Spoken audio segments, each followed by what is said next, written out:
Welcome. You are blessed coming in and blessed going out. Okay, so there was this couple. They both went to work that day. The wife came back. The husband was not back yet. Got to close of work and he was still not back. So then there were no phones. Then there was no mobile phone to just reach out and call him. We had landlines then. So the wife kept waiting and waiting and waiting. Her husband wasn't back until it got dark. She was still expecting. Sometimes he leaves work and maybe goes out with friends or goes out to see one or two people or something, but comes home at a decent time. But that particular day, he stayed out till it became late. The wife was at home, furious, worried, and then it got to a point she stopped being angry and then became worried because what has happened to my husband? So while she was at home, just like angry, what's my husband doing? Why is he keeping late nights? What is he up to? And all that. She was furious at first, so she was just in that anger.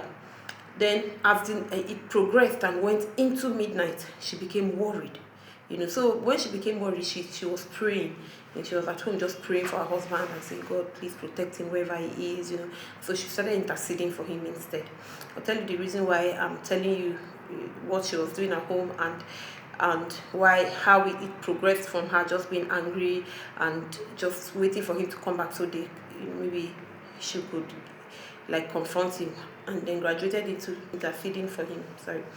So finally the husband got home, and then when the husband came home at midnight, she just opened the door. Then he walked in and then he smelled of alcohol and she got angry and started confronting him.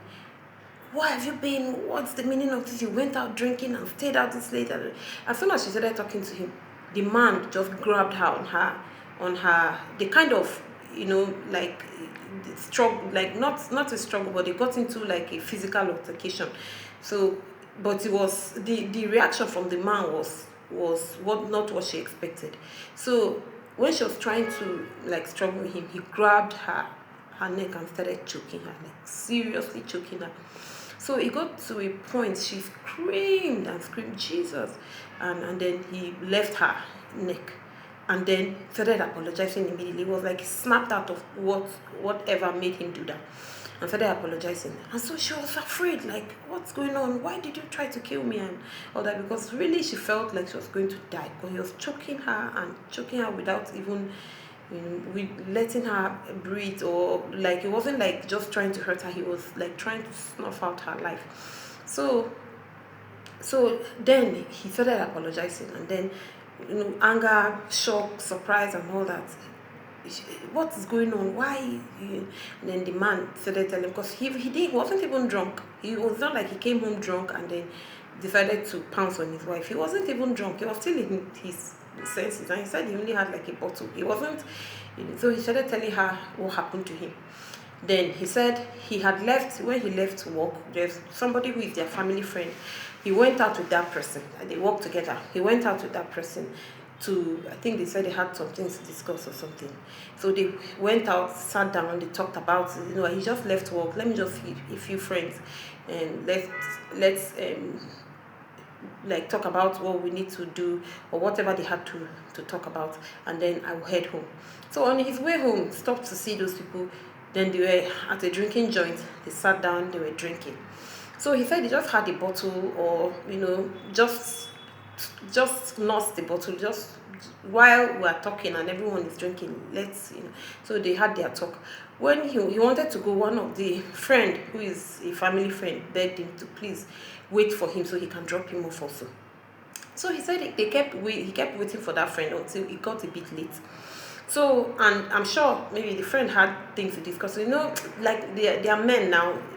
Please, can you drop me? I'm going home with you. Please, you're my ride and all that. So yeah, no, and all that. So he kept dragging, and finally, they got up to go. And when they got up to go, it was like almost midnight, but it wasn't midnight yet per se. Let's just say 11 going to midnight. So he took his friend and went and dropped his friend off just on his way home, and then drove home straight. And then when he got home, then he entered. Then that's when he entered the house, and his wife started talking to him, and he didn't know what came over him that he did that to his wife. But he said when he drove into the house and he entered their garage actually to park where they park their cars. And most times, it's all these houses that are blocks of flats. You have different flats, different parking space, you know. So when he entered the garage where cars are parked to park his car, he's home now. He parked the car, and at this time it was 12 midnight. He parked the car and was about to come out of the car. I noticed someone was sitting at his back seat. So he said, he opened the door. Who are you? It was a girl, a lady, a babe, a whatever I will call it, but a female thing was sitting down, dressed like, you know, now a night worker, a night a commercial sex worker. Just, you know how these people, girls of the night dress. And she was sitting uncomfortably at the back seat. And so he said, how did you get into my car? She said, no, that you picked me up. That's what she said. You picked me up. And he said, no, I didn't pick you up. Even if I picked you up, would I pick you up and come bring you to my house and we'll park the car? Are we going to go into my house? So they kind of argued, and he sent her away, like, leave. I didn't pick you up. Then at that point, he got force of habit. Anyway, at that point, he got, I wanted to push it off my face and grab the brush.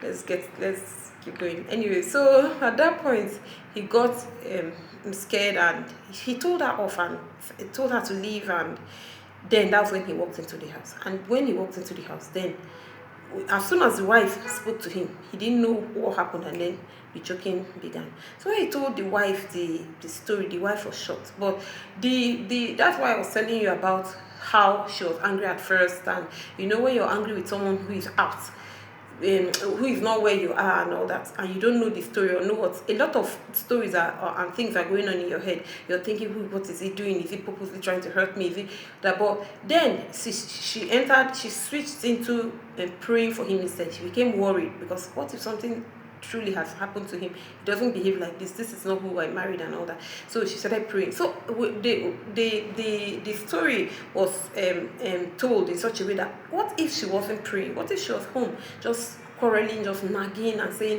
in fact, when this man comes, I'm going to do, you know, and just fueling a negative energy waiting at home? Because that was the point. If he had come and she was not praying yet, and God did not intervene in that situation, and he had come home, and she with her anger, he with the alcohol and the whatever thing he carried in his car and brought home, you know what would have happened? The next thing, he would have killed her. And he would have just been like, I don't know what happened. I don't know. They got into a fight and he killed him. You know, we don't know what came for them at that point. We don't know if it was just by chance. He just going about at night, and he just got something, just decided to jump in and wreck home and wreck two lives.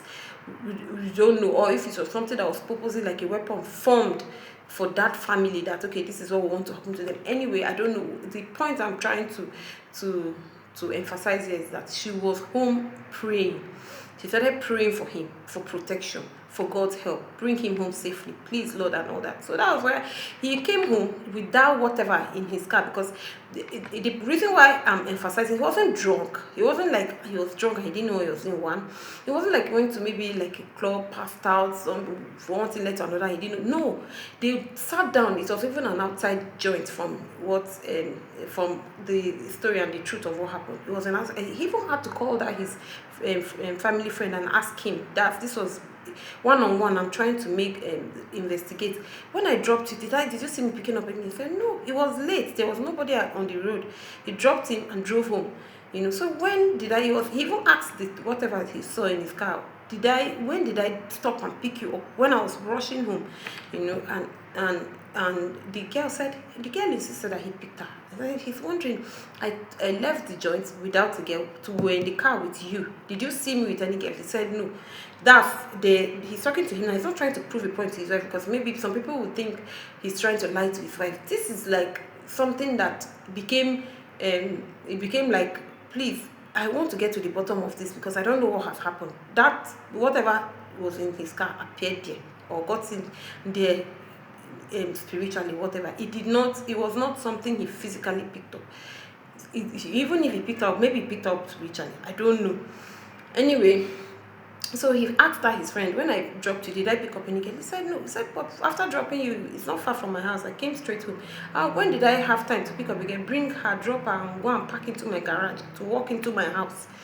You know, so the whole mystery behind it was, if you check, those were just that thing should have harmed him. That thing should have done whatever damage he wanted to do.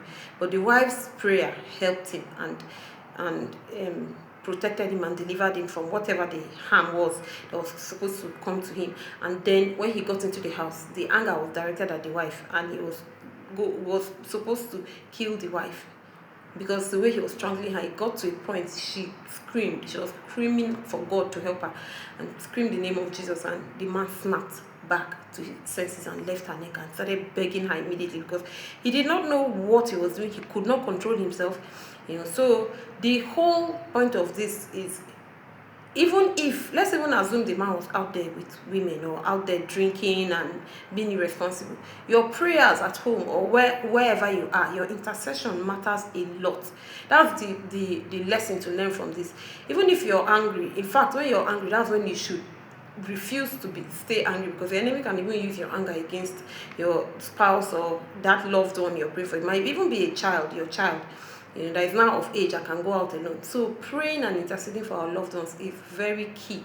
That was one thing I learned about this. I heard this story when I was younger. You notice I told you it was when there were no phones. There were no mobile phones. Sorry, there were phones, but no mobile phones.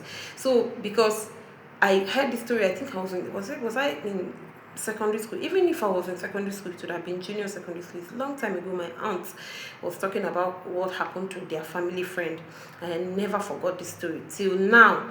That every time I remember this story, because it was something shocking that they were, when something happens and they're talking about it among maybe their friends or their family circle and saying, this is what happened to uncle so. This is what happened. He nearly killed his wife the other day, and then they're saying this story and all that. So I think about it now, and now that I'm knowing a lot about God, about the spirit realm, about our life as believers, I'm just learning to understand that, wow, it's number one, when you're out at night, and especially when you're out at night and you're being up to no good, like he went out drinking with his friends, who knows the kind of conversation that was going on there, and you're exposed, and maybe you even have open doors in your life.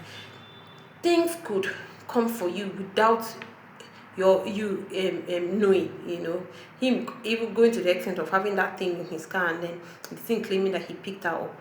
Who knows, what's out there looking to pounce. So it's good to be careful, and to just, if you've given your life to Christ, stick with him and stop peeping through the window or being in bed with the devil sometimes. And because the devil targets people that have left his kingdom. He's not looking for people that are in his kingdom to attack. He's already living in their house, so he's looking for believers, so he can take them out, because you are like a walking billboard for Christ. So that's my story for today. More stories are coming, and they are very, very, in fact, when you listen to it, you be like, wow, so this life is like this. Bye.